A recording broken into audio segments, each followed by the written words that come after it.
àṣírí ńlá ti tú o. èyí lohun tó mú Emmanuel kọ Wasiu Ayinde sílẹ̀ àti ìdí tíjà náà ò lè fi parí láéláé. ṣé lóòótọ́ làwọn ọlọ́pàá ń wá Ìyábọ̀ Òjó lórí ikú Mohbad? ó mà ṣe o, ikú pa ọkọ òṣèrébìnrin tíátà yìí. ẹ jókòó ẹ gbọ́ ìròyìn náà lẹ́kùnúnrẹ́rẹ́.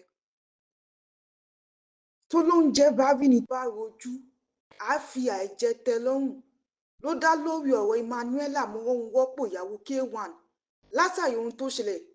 bó tilẹ̀ jẹ́ wípé kò jẹ́ ohun tuntun wípé ìjà ńlá lọ láàrin àwọn méjèèjì, táwọn èèyàn sì ń rò pé ìjà náà yóò parí, ṣùgbọ́n ní báyìí kò jọ pé ìjà náà yóò parí o, àti pé àwọn méjèèjì ò lè fẹ́ra mọ́ láéláé látàrí bí gbogbo akitiyan tí Emmanuel ṣe ló padà já sí pàbó, èyí tó mú kóbìnrin náà yọ orúkọ Àyìndé Marshal kúrò lára ìkànnì ẹ̀rọ ayélujára rẹ̀ nígbà tí nǹkan ń lọ déédéé láàrin àwọn méjèèjì tí náà ìfẹ́ wọn ń gbóná nígbà náà. Emmanuel rọ́pò Àyìndé Marshal ní Emmanuel ń jẹ́ lórí ẹ̀rọ ayélujára Instagram àti Facebook ẹ̀, ṣùgbọ́n ní báyìí o, Emmanuel ti yọ orúkọ Àyìndé Marshal kúrò lórúkọ tó ń jẹ́, tó sì ń jẹ́ Emmanuel Ever Smiling, èyí tó ṣàfihàn pé àwọn méjèèjì ti túká, wọn ò sì lè padà fẹ́ra mọ́ láéláé.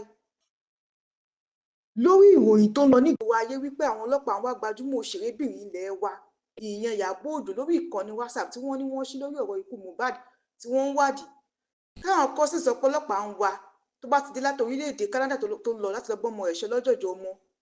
làwọn ọlọ́pàá jẹ́ sọ wípé kò sí òótọ́ ọ̀rọ̀ nínú ọ̀rọ̀ náà àti wípé ìròyìn òfegè ni, àwọn ò wá Ìyábọ̀ Òjó o.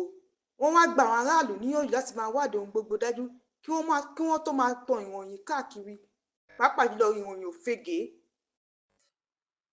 nínú ìbànújẹ́ ni òṣèrébìnrin ilẹ̀ wa ìyẹn Bọ́sẹ̀ Àlàó wà lásìkò yìí o, látàrí ọkọ ẹ̀ tó já gbá bọ́ọ̀lù bó ṣe fò sílẹ̀ tó kú, èyí tó mú káwọn òṣèré àtàwọn olólùfẹ́ rẹ̀ bá kẹ́dùn wípé Ọlọ́run á dúró tì láti tọ́jú àwọn ọmọ tó lóògbé náà fi sílẹ̀. ikú náà kò ní jẹ́ ikú àkúfà